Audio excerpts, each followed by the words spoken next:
Crafty friends, it's Jess from jesscrafts.com, and today I am here with another Doodlebug video. Today I am using the Doodlebug 6x6 paper pad called At the Zoo, and I'm using the mini icon stickers. And between the paper pad, the mini icon stickers, and 2 pieces of colored cardstock, plus of course white card bases, I will be making 27 cards today.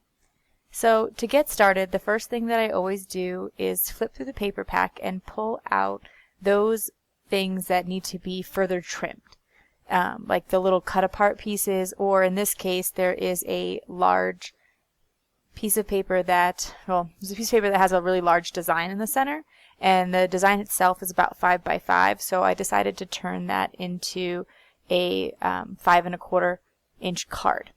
So I'll talk a little bit more about that in a moment. Hoping my measurements are correct with it.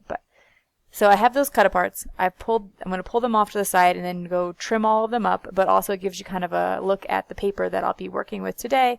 A lot of fun animal prints and a lot of super cute little animal critters to work with, because as you know, that is what I love about Doodlebug.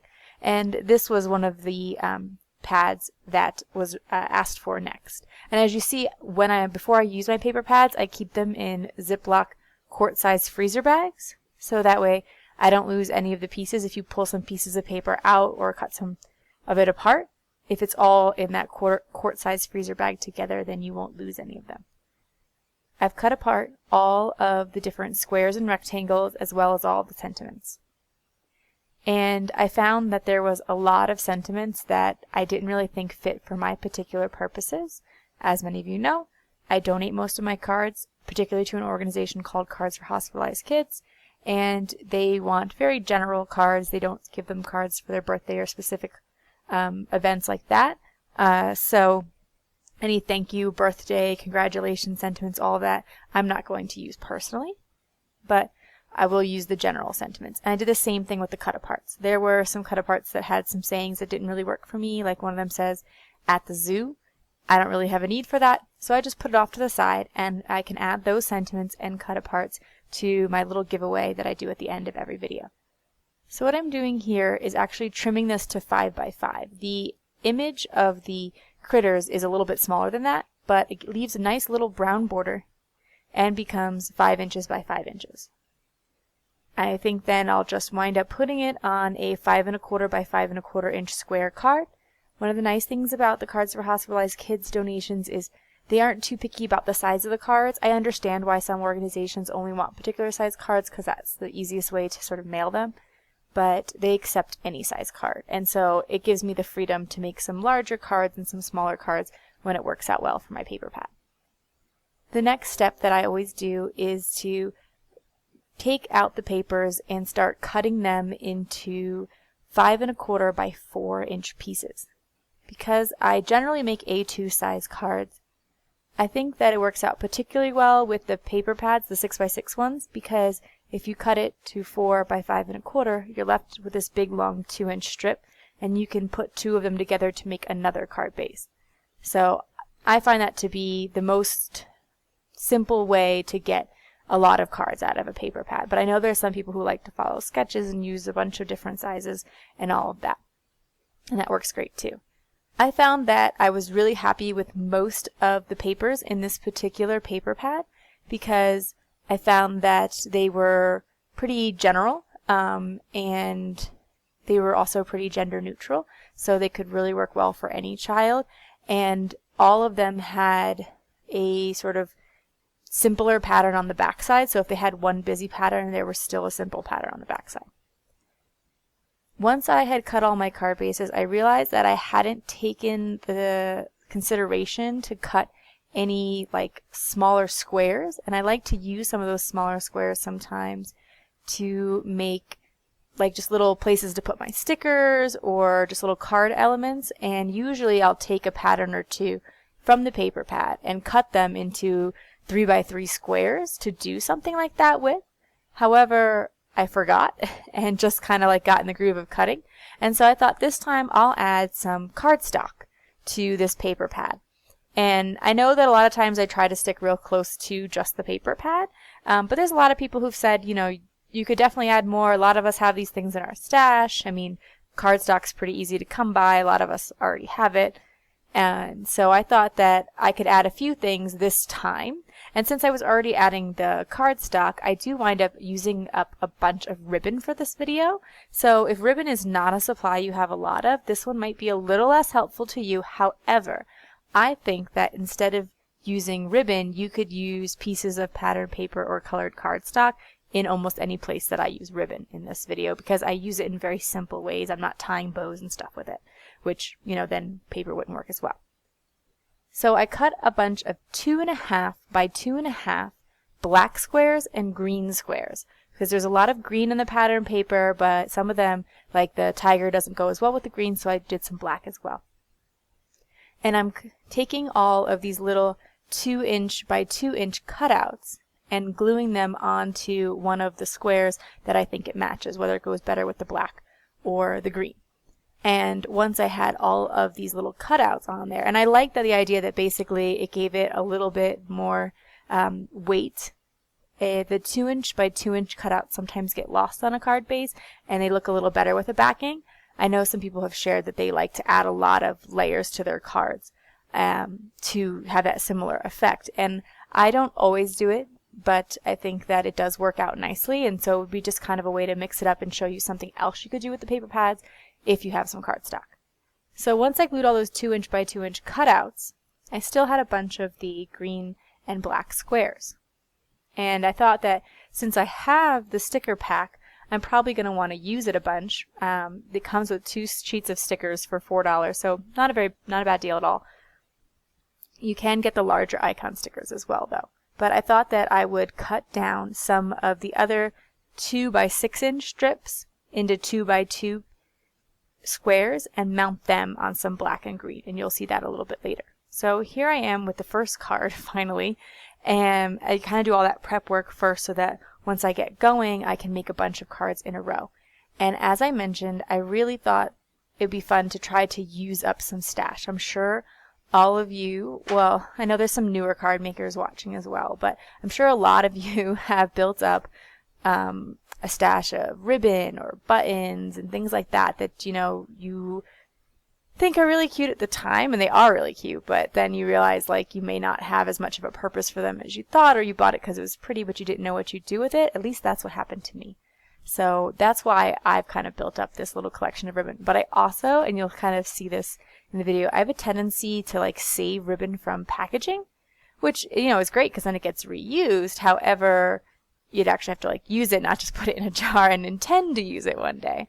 So I got to use up some of that ribbon too. Like I don't think I use it in this particular video, but sometimes a Vera Bradley bag comes with a little green ribbon on it, and it has Vera Bradley printed on it, but I just turn it over and then it's solid green ribbon. Things like that.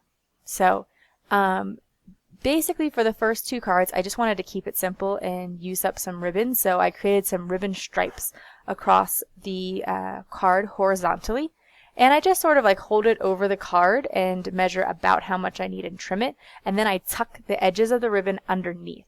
I think that that's better than trying to keep the ribbon from fraying. If you don't tuck the ribbon underneath and you try to cut it exactly on the edges of the card, the ribbon will fray over time. And there are the products you can get that reduce the fraying. I've heard people use hairspray and clear glue, like Multimedia Matte from Ranger, but I think it's way easier just to tuck it under the side. So that's what I'm going to do in each of these cases. I'm going to use my ATG gun because I find that to be pretty cost effective, and I am going to tape down all of the ribbon with that because it's a really strong adhesive, so it's great for paper, but it also holds things stronger than paper, and tuck it under the edges.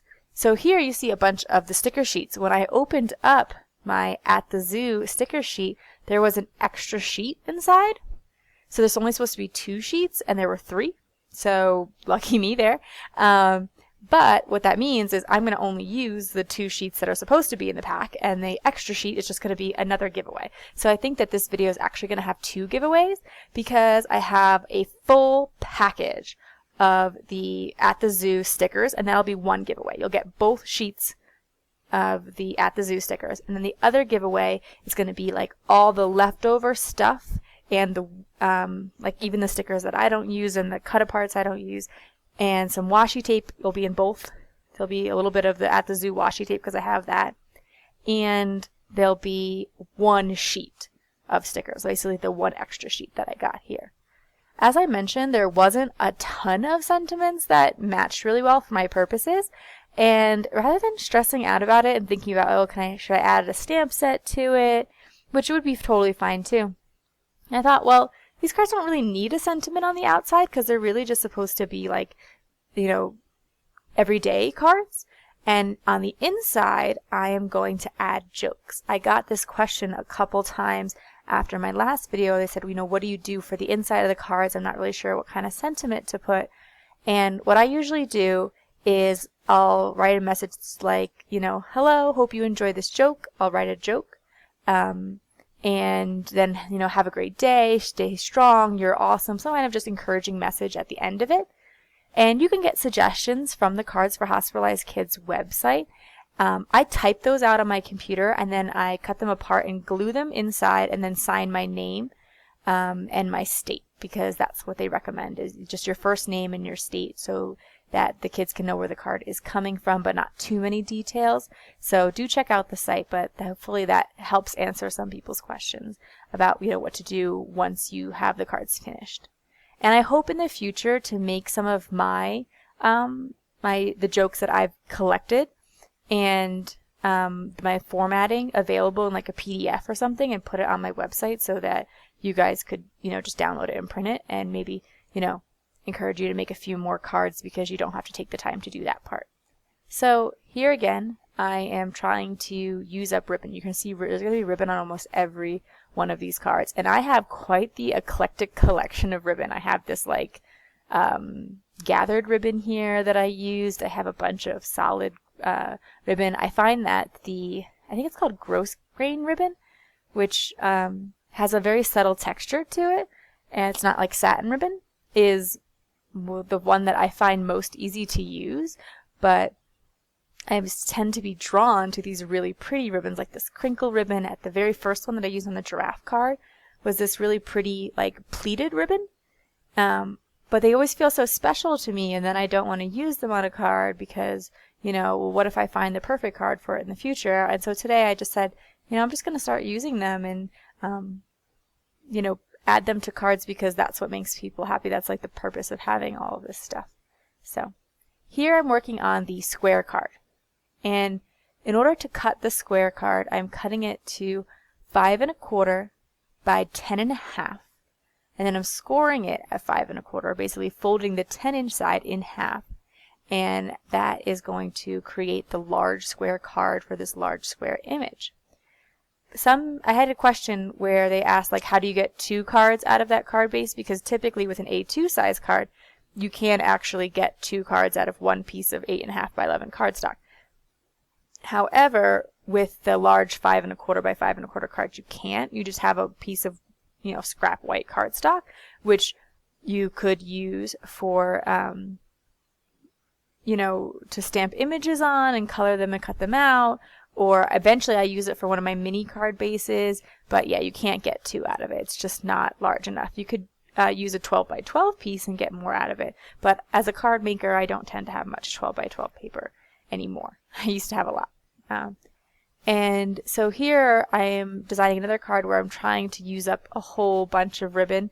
That purple ribbon is another one of those like packaging ribbons that I had, and it's really lovely ribbon. I forget what it came on, some kind of like stationery gift set or something like that. And, you know, it just felt like such a waste to throw it out. But here I am trying to then, you know, actually find a purpose for it in the end. And I am using foam tape strips a lot in this video. I have had people recommend using solid pieces of foam because they're a bit cheaper. And I have those and I use them sometimes, although I definitely could use them more. But one of the reasons that I'm using foam tape in this particular instance is with the ribbon, especially the ribbon with a lot of texture on it, like that pleated ribbon or that gathered ribbon that I use. If you were to apply like adhesive right to the back, or it would look really bumpy. You would see all of the bumps in it. And so by adding the foam tape, on the parts that aren't touching the ribbon and letting the ribbon sort of slide under where there's no foam tape, it prevents all of that sort of lumpy bumpy texture that you can sometimes get. And I'm trying to mix it up a little bit as I go through and make some of these cards, because I realize that I'm kind of just laying a lot of ribbon vertically and I'm not really tying any bows or anything like that. And there's a couple reasons why. Partly because it would take a long time and make these videos even longer, and partly because I'm not very good at tying bows and they tend to kind of frustrate me. I do think that while not entirely true, bows do tend to be a little bit more feminine, and so again, I'm trying to create cards that would be good for any kid. So I don't want them, I don't want the ribbon to make them seem basically too feminine. Which, I realize like the kind of stuff like that, like, ribbon is for girls is pretty silly, but people have their thoughts on it. So, and I'm not actually picking who receives these cards. So, Anyway, again, just trying to create fun little scenes with these stickers. These stickers, the mini icons, are not cardstock stickers. They are just, your regular average stickers. And so you can see through them. So in this instance where I layered, like very, very slightly though, where I layered the lion on top of the two ferns, I guess, the two little like leaves there, you can slightly see through it. So it's not ideal. It's not quite as nice a quality as the larger icons, which are cardstock stickers. So I do want to point that out. But depending on your purposes, again, these are cards for kids, so I think they probably won't be nearly as fussy as sometimes we are, because we kind of like everything to look perfect sometimes. And again, I find that the ATG gun is a great adhesive when you make a lot of stuff, because you can usually buy the rolls in bulk, because I am finding that I go through about a roll a week and I cannot find any adhesive that seems much cheaper than that. But if you guys have any suggestions, I am certainly welcome to them, because like I said, I've been like taking advantage and going to Michael's with the 50 or 60% off coupons, especially if I'm already out that day, and just picking up some extra rolls of adhesive, because like I said, I just basically can't even keep it in the house because I'm going through so much making all of these cards. And I make a lot of other cards too that I don't video as well. So one of the tougher patterns to work with is this one that has all the stripes, and you could certainly cut them apart and use them similar to the way that I'm using ribbon. So like if you don't have a bunch of ribbon, but you wanted to make some similar cards, I would say maybe this cut apart strip would be perfect to save and not use as a card base, but instead take all those strips and use them where I've used ribbon on some of the other cards. But for my purposes, I felt like if I just paired it with a really simple solid color, so I have that mostly solid blue, it's just sort of monochromatic pattern, in the green, and I didn't add any extra ribbon, any extra anything to that it would work out, because it is quite busy. So I am running low on card bases and cut aparts. I've used a lot. As you can see, I tried to mix up the ribbon by putting it diagonal, sometimes putting it in different places, adding 2 or 3 different strips of it, mixing up the colors, mixing up the patterns. Most of the ribbon that I'm using is solid, and I find that to definitely be a little bit easier to work with. But I think that because this paper pad has a few sort of semi-solid designs, like this is a monochromatic brown animal print, you would be more likely to be able to use up some patterned ribbon and, kind of deplete that part of your stash too. Although I found after a year or two that I stopped buying too much patterned ribbon, because I realized that I personally I have a hard time figuring out when to use it, because you have to really coordinate it with the paper pad or the paper that you're using.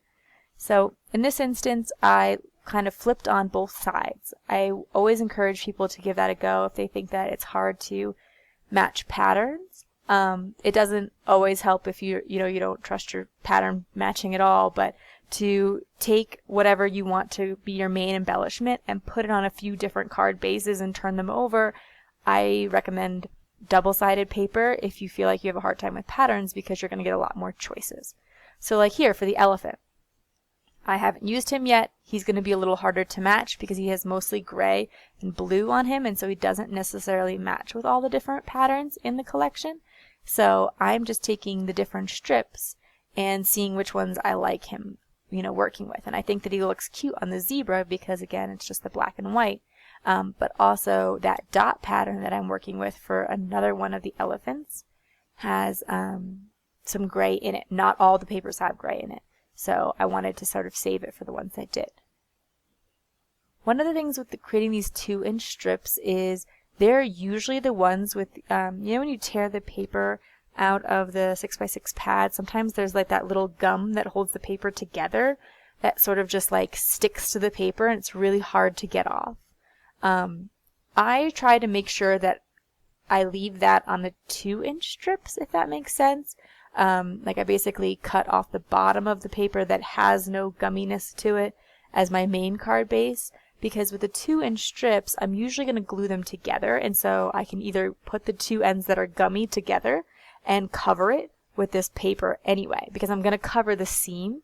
So I kind of figure, like, why not also cover the gumminess, or I just trim it off and make it very slightly smaller than 2 inches, because it usually works out fine that way. I am going through my stash and trying to figure out, like, what ribbon's going to work well for this particular card, because again, there's not a lot of color going on in the elephant himself. So I do want to try to pull in the blue from his water spout, his trunk spraying water. So I tried a bunch of different blue ribbons. As you can see, it's just a matter of always just sort of matching patterns together before you glue them down, and that can make a big difference in terms of feeling successful with patterns that match. Just really try a bunch of different things, cut them apart, lay them down, and experiment. Sometimes I like to create the look of a seamless A2 size background by gluing the 2 sides together and then putting the strip right down the middle, but for a little variation you can also try to glue it such that it's covering the seam, but it's covering the very top of the seam, like basically pulling it down a little bit further. And I find that that works particularly well for cards that you're going to hold in that sort of horizontal landscape look, as opposed to when I'm doing a vertical portrait sort of card. I tend to like to put the strip down the middle, but definitely a matter of taste here. This particular ribbon is a really cute like chevron pattern, but it's like impossible to see here on video.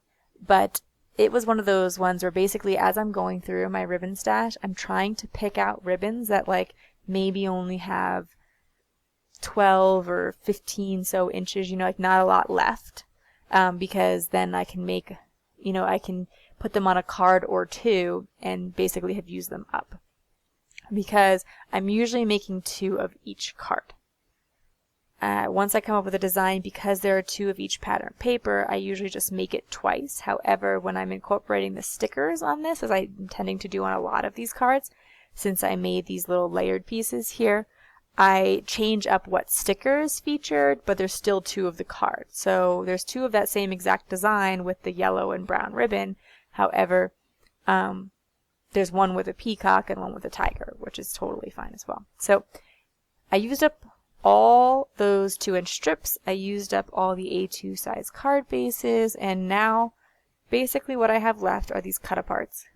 And that's pretty common for me to have cut-aparts left at the end, although not always. And so that's when I kind of try to go into like mini card mode, like how could I make some smaller cards with this. It was partly inspired by a viewer who left a comment and said, all those extra cut-aparts that you're giving away would make great tags. And I thought they were exactly right, but the organization doesn't accept tags. So I thought, well, they can make really super cute mini cards, and the mini cards will probably be enjoyed by kids just as much, and in fact, maybe a bit more. I don't know, as a child for me, I was kind of obsessed with the, do you remember the Beatrix Potter books? Peter Cottontail and, Peter Rabbit, like with Mr. McGregor in the garden and all that. And they are tiny. Like the books themselves are really small, and they're like very child-sized, and I thought those were super cool. So, maybe the kids will actually even prefer the teeny tiny cards that I'll be making with these particular cut-aparts. So here I am just sort of lining up the cut aparts with some strips of paper. And to make sure the paper is the same exact size, I actually just line it up to the cut apart and trim it off, rather than trying to measure the cut apart and then get the same exact measurement on my cutter, which to me is actually probably a little bit more time consuming than just, holding them up together and trimming them. So I'm going to pair the blue polar bear scene with a blue piece of pattern paper, but I found that I still had that thinking of you sentiment left, and so I thought I would add it, even though the yellow is really going to like pop off it. I think that's probably a good thing in some ways, but I don't know, it might not be for everyone. And you could definitely stamp a sentiment along that strip as well if that's what you prefer, rather than using one of the pre-cut sentiments. So I made those 2 little mini cards. I made 2 of each of them. And then I have a whole bunch of these strips left. And these are 3 1/4 by 4-inch strips. And these are created when you cut the A2 size card bases. And I've used them for a bunch of different things. Last time I layered them behind some of the cut aparts, and I really liked the way that looked. But this time I kind of got in the groove with the ribbon and sort of forgot about these, and I had a big pile of them at the end. So I thought there must be a way that I can basically create a card base with them. Create a card background with them. I do put everything onto, like I said, there's A2 size card bases, and so I'm going to do the same thing here. But in this case, I have to glue it down first. A lot of times I will just sort of make all of the card panels and then glue them down. But because these are strips and they're going to have that little white border around them, they have to be glued directly to the card base. So I tried to sort of like eye it up and make sure that I put the proper amount of space in between all of them, such that you would, fill all the way across with a 1/4 inch border, as is typical. But I found that once I lined them up, it still looked a little off.